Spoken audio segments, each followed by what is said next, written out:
introduction to our first act. Please welcome, it's Eva Bindeman!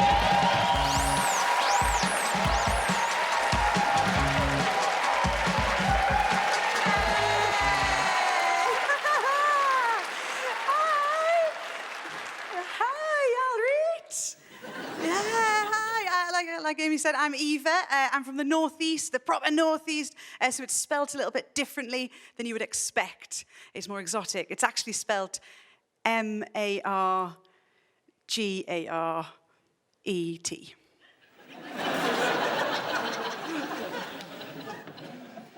Yeah, my real name is Margaret. Guys.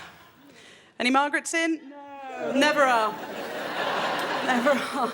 They're out getting their third vaccination, do you know what I mean? Yeah, Margaret's a rough name. It is a rough name. It's also rough because I grew up in the very northeast in an ex-mining village, and still, if you say Margaret there, they will hear Thatcher.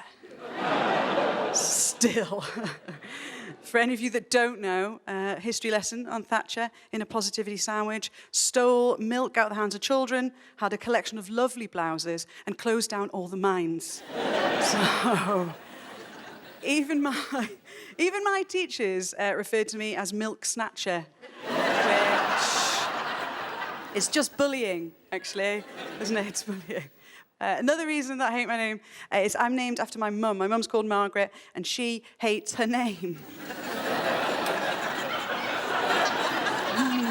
Why do that? Why do that to your child? Probably the same reason she had me. It's because misery likes company. That's the only reason I can think of. I've forgiven my mum now because she's unpredictable, which is a polite way of saying mad. Completely mad.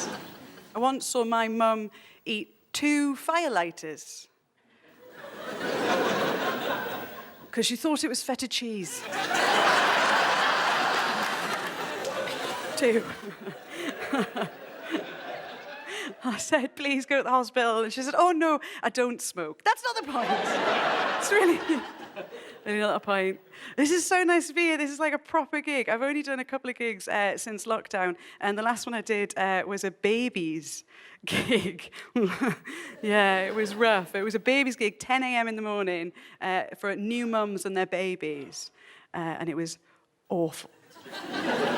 It was just a room of sticky, screaming creatures and their babies. I should be used to babies because my job, I'm a nanny. That's my job because you can run, but you can't outrun the name Margaret, can you? Of course, I'm a nanny. For those of you who don't know what a nanny is, it's just an expert at disposing of kids' artwork in an outside bin. Yeah. And to get the best nannying jobs down south where I work, I've had to sort of smooth out my northernness, because the kids copy you and parents don't want them doing that. They don't want their kids growing up like pseudo-northerners saying things like book or cook or glassy in the face. They're just dead snobby about this thing. And I was doing so well, and I was looking after this one lass, and she couldn't say her S's, and she came home from a speech therapist, and she said to me, she said, oh, I think my speech therapist can help you with the way that you talk. It's offensive, isn't it? It's offensive, but I'm a professional. And I think Eva would have let it slide, but Margaret. So I said to her, Sophie, and we'll call her Sophie, because that's her name. I said, Sophie, what I have is an accent, and I'm northern. And what you have is an impediment, and you're a bitch. Such fucking bitch. Thank you. So I don't work with kids anymore, and that's okay. It's okay because I've decided I don't like anybody under the age of 18, and I guess that does make me a Margaret that hates all minors. Sorry, thank you very much, guys.